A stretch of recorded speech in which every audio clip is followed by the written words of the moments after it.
Hala guys, baha na naman dito sa amin. Diyos ko dahil nag-meeting lang ako. Pagbalik ko, grabe na ang tubig. Ano? Daming basura. Ayan o. Kanina may abot na yun dito. Di bumaba na. Ibig mo sabihin. Dito hanggang dito na. Diyan sa may nyog. Bumaba naman na pala kasi wala nang ulan guys. Ang lakas ng ulan ng tapos namin ang meeting basa purpose. Maulan na talaga. Ay yung lakas na yun hanggang ngayon oh. Ito na oh. Medyo malayo pa naman sa bahay guys. Pero kaloka. Sana wag nang umulan oh. Madilim pa ang langit. No, naambon na naman nga oh. Ito, madilim. Naambon.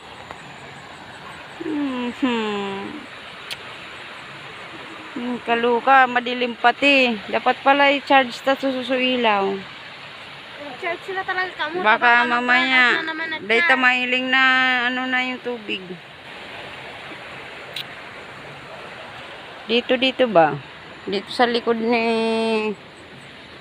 kapatid ko.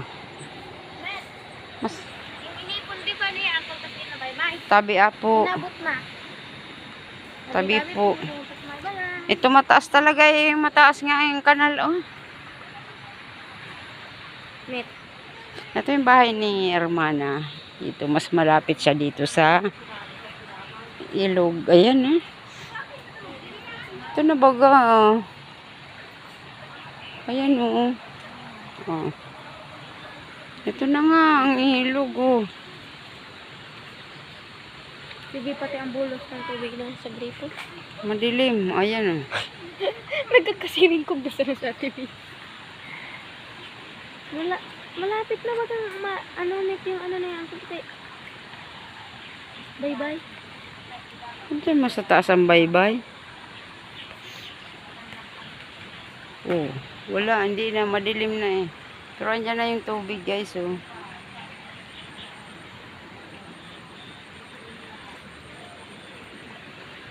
Naabot na talaga baga wala na nga yung iba. Pero bumababa naman oh. Madilim eh. Kaya po, ayan oh. Madilim panda dito. Ayan na paahon na. Huwag ka nang papasok na tubig ka. Huwag kang papasok dito. Huwag kang aakyat dito.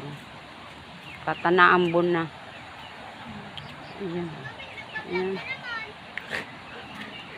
Ayan na aming kalagayan sa ngayon guys. Ayan, sana wag nang umulan ngayon. Magdamag. Tambak yung ulan kanina eh.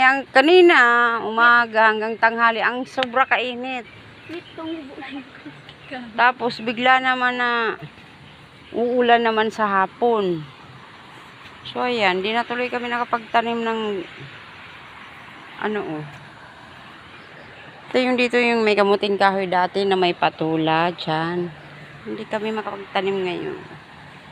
Ang pag may uulang malakas talagang na ano kami.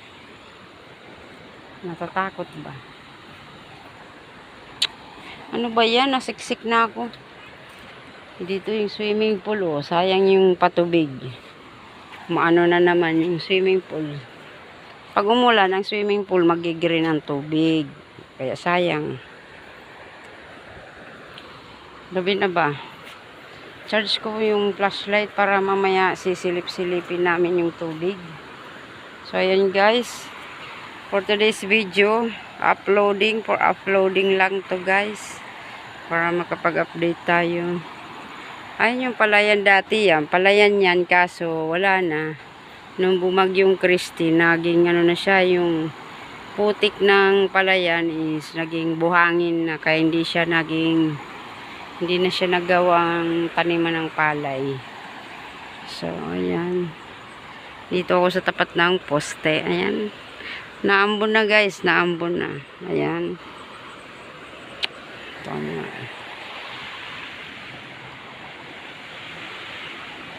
Ayan ang kapatid ko na bahay. Yung isa sa amin, sa anak ko. Yung sa bandang gitna, yung sa pangmatanda namin na bahay. Ay, yung bahay ko wala na. Pinatuwad na ni Christine.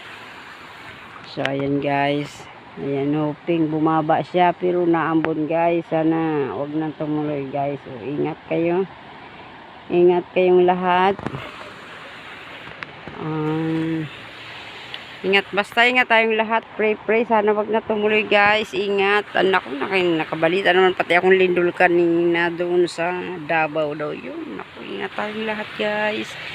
Pray always guys. Thank you Lord. Ingatan mo po kaming lahat. Bye bye everyone. And good night. Naulan na guys. Bye bye. Thank you for watching. Bye bye. Thank you for watching.